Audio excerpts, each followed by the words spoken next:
श्री शक्ति गृह उद्योग उतैली सतना। हमारा लक्ष्य हर बेरोजगार को रोजगार उपलब्ध कराना है। हमारे यहाँ करीब 200 प्रकार की छोटी बड़ी मशीनें उपलब्ध हैं। किसी भी जानकारी के लिए आज ही कॉल करें 7024-159-599। ISO सर्टिफाइड श्री शक्ति गृह उद्योग यादव धर्म कांटा के पीछे उतैली सतना मध्य प्रदेश। नमस्कार, आप देख रहे हैं गुड मॉर्निंग टीवी और मैं हूं आपके साथ छवि। मैहर से भाजपा विधायक नारायण त्रिपाठी के बयान के बाद अब विंध्य क्षेत्र को प्रदेश बनाने की मांग बड़ी तेजी के साथ उठ रही है, जिसके तहत अब विंध्य वासियों ने भी अपनी आवाज बुलंद करनी शुरू कर दी है और विंध्य प्रदेश की मांग करने लगे हैं, जिसके लिए अब ये जानना बेहद जरूरी हो गया है कि विंध्य प्रदेश की यह मांग आखिर क्यों उठ रही है और जब ये प्रदेश था तो इसका स्वरूप कैसा था। 15 अगस्त 1947 को देश की आजादी के बाद देश के पहले गृह मंत्री सरदार वल्लभ भाई पटेल के द्वारा क्षेत्रों में प्रदेश बनाए जाने की मुहिम छेड़ी गई, जिसके तहत 10 मार्च 1948 को विंध्य प्रदेश बनाए जाने के लिए रीवा रियासत के महाराजा मार्तंड सिंह द्वारा सरदार पटेल के निर्णय का समर्थन किया गया और 4 अप्रैल 1948 को देश के प्रथम प्रधानमंत्री पंडित जवाहरलाल नेहरू के द्वारा विंध्य प्रदेश बनाया गया, जिसमें बुंदेलखंड और विंध्य क्षेत्र की सीमा को जोड़ते हुए तकरीबन 11 लोकसभा क्षेत्र और 65 विधानसभा क्षेत्र बनाए गए। रीवा महाराजा मार्तंड सिंह जुदेव को राज्यपाल बनाया गया और पन्ना के महाराजा उपराज्यपाल बने। इसके अलावा वर्ष 1948 में बनाए गए विंध्य प्रदेश में अंतरिम सरकार बनी और इसके पहले प्रधानमंत्री बने अवधेश प्रताप सिंह। दरअसल उस समय प्रधानमंत्री मुख्यमंत्री को कहा जाता था। इन्हीं अवधेश प्रताप सिंह के नाम पर बाद में रीवा में एक विश्वविद्यालय का भी निर्माण कराया गया। 1952 में हुए पहले आम चुनावों में विंध्य प्रदेश में कांग्रेस की सरकार बनी, लेकिन विंध्य प्रदेश और उसकी राजधानी रीवा का रुतबा 5 सालों तक ही चल सका और राजनीतिक साजिश के चलते 1 नवंबर 1956 को इसे मध्य प्रदेश में विलीन कर दिया गया।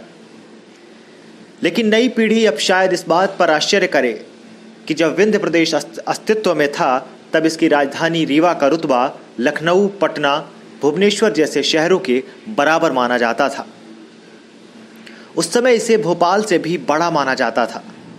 यहाँ राजनीतिक जागरूकता सबसे अधिक रही, लेकिन क्षेत्र के विकास में इसका फायदा जनप्रतिनिधि नहीं दिला सके। दरअसल राज्य पुनर्गठन 1956 के पूर्व विंध्य प्रदेश सन 1951 में government of part C states act के अंतर्गत पार्ट सी का स्टेट था। इसका क्षेत्रफल लगभग 1,49,00,000 एकड़ यानी लगभग 60,000 वर्ग किलोमीटर था। उस समय उसकी जनसंख्या 35,75,000 थी। तब विंध्य प्रदेश में 8 जिले थे, जिसमें रीवा, सतना, शहडोल, सीधी, पन्ना, छतरपुर, दतिया और टीकमगढ़ शामिल थे। इसके अलावा गांवों की कुल संख्या 12,776 थी। उस समय भी प्रदेश में 11 नगर पालिकाएं थीं और एक नोटिफाइड एरिया कमेटी थी। विंध्य प्रदेश में 1806 ग्राम पंचायत, 585 न्याय पंचायतें थीं। 1 मार्च 1952 से विंध्य प्रदेश में उपराज्यपाल नियुक्त हुआ था। प्रथम आम चुनाव में मध्य प्रदेश विधानसभा के लिए सदस्यों और लोकसभा के लिए 6 सदस्यों का निर्वाचन हुआ था। राज्यसभा में मध्य प्रदेश को 4 स्थान आवंटित किए गए थे। वर्ष 1948 में जब विंध्य प्रदेश की स्थापना हुई तब पहली बार अवधेश प्रताप सिंह मुख्यमंत्री निर्वाचित हुए थे। रीवा में वर्तमान में जहां नगर निगम का कार्यालय है वह विंध्य प्रदेश का विधानसभा हुआ करता था। स्वागत भवन विधायकों का विश्राम गृह था और वर्तमान का एसपी बंगला मुख्यमंत्री निवास माना जाता था। रीवा का वर्तमान सर्किट हाउस यानी राजनिवास उस वक्त का राजभवन हुआ करता था।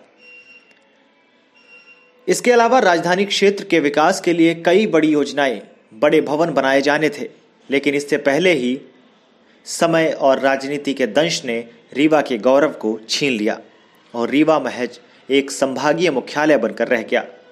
लेकिन अब एक बार फिर से जब विंध्य प्रदेश की मांग उठ रही है तब नई पीढ़ी को यह जानना आवश्यक है कि आखिरकार हमारा इतिहास कितना गौरवशाली रहा और विंध्य प्रदेश कितना भव्य और सुंदर। Bureau report, good morning TV. देखिए, विंध्य प्रदेश तो वैसे ही था जैसे आज उत्तर प्रदेश है, जैसे बिहार है, जैसे उड़ीसा है। जिस तरीके से आज प्रदेश हैं हमारे भारतवर्ष में, उस तरीके से विंध्य प्रदेश भी रहा। उसकी अपनी विधानसभा थी, हाई कोर्ट था, और सभी जैसे एक राज्य होता है, ये ऐसे एक प्रदेश के रूप में था। और 8 वर्ष तक तो इसी तरीके से उसकी मान्यता थी। सभी बड़े दफ्तर यहाँ पे थे, बड़े साहित्यकार थे, सांस्कृतिक केंद्र था, राजनीतिक केंद्र था, और बड़ा रसूख था। मतलब 8 वर्षों में जो विंध्य प्रदेश रहा, वहाँ जो समाजवादी आंदोलन चला, उसकी दुनिया में धूम मची।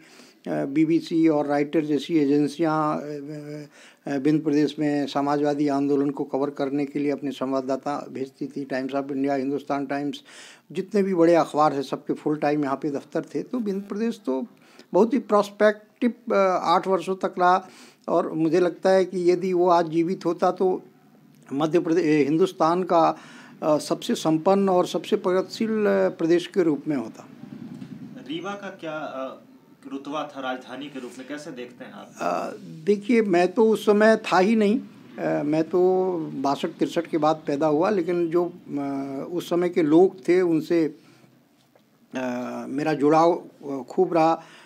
यमुना प्रसाद शास्त्री जी, जगदीश चंद्र जोशी जी, श्रीनिवास तिवारी जी, ये 3 स्टालवार्ट थे, और जिन्होंने विंध्य प्रदेश को लेकर लड़ाइयाँ लड़ी, जिन्होंने लोगों के भीतर चेतना जागृत की। दरअसल सबसे पहले तो नई पीढ़ी को ये जानना चाहिए कि ये विंध्य प्रदेश बना कैसे, और इसका समापन कैसे, इसका विलीनीकरण कैसे हुआ। इसको संक्षेप में पहले मुझे लगता है कि नई पीढ़ी को जानना ये बात ज़रूरी है। देखिए, आज़ादी मिलने के बाद पूरे देश में जो 250 से लेके 350 के आसपास रियासतें थीं, कुछ बड़े राज परिवार थे, तो उनको सबको भारत गणतंत्र के साथ, भारत संघ के साथ विलय की एक यात्रा में सरदार पटेल का मिशन निकला। और लगभग देश भर के 90-95% राजाओं को और रियासतदारों को उन्होंने भारत संघ में विलय के लिए सहमत किया। 1-2 उदाहरण जरूर आए, जैसे जूनागढ़ का नवाब नहीं मिलना चाहता था, हैदराबाद नहीं मिलना चाहता था, भोपाल के नवाब ने भी 3-4 वर्ष पंचायतें बहुत की और वो भी नहीं मिलना चाहता था। तो इस तरीके से कुछ विरोध प्रतिरोध आए, लेकिन आम तौर पर प्राय सभी राजे रजवाड़े रियासत के जो मुखिया थे वो सब ने अपने आप को भारत के साथ विलीन माना। उसी प्रक्रिया में कैबिनेट सेक्रेटरी BP मेनन साहब इस क्षेत्र में आए, और बुंदेलखंड, बघेलखंड की लगभग 38 रियासतें छोटी छोटी, जिसमें से 2 बड़े राज्य कह सकते हैं, पन्ना और रीवा, इन सबको मिलाकर नौगांव में एक सहमति हुई। वो तारीख थी 13 मार्च 1948। तो नौगांव में एक इन राजाओं की और रियासतदारों की एक सहमति बनी कि विंध्य प्रदेश नाम से एक प्रदेश का उदय हो, और वो एक प्रदेश के रूप में अपने आगे बढ़े देश के साथ। तो 4 अप्रैल 1948 को उस समय केंद्र में लोक निर्माण मंत्री थे NB गाडगिल। तो NB गाडगिल साहब रीवा आए और उन्होंने विंध्य प्रदेश का विधिवत उद्घाटन किया। इस खबर में फिलहाल इतना ही, और भी खबरों के अपडेट्स के लिए आप बने रहिए गुड मॉर्निंग टीवी के साथ। नमस्कार।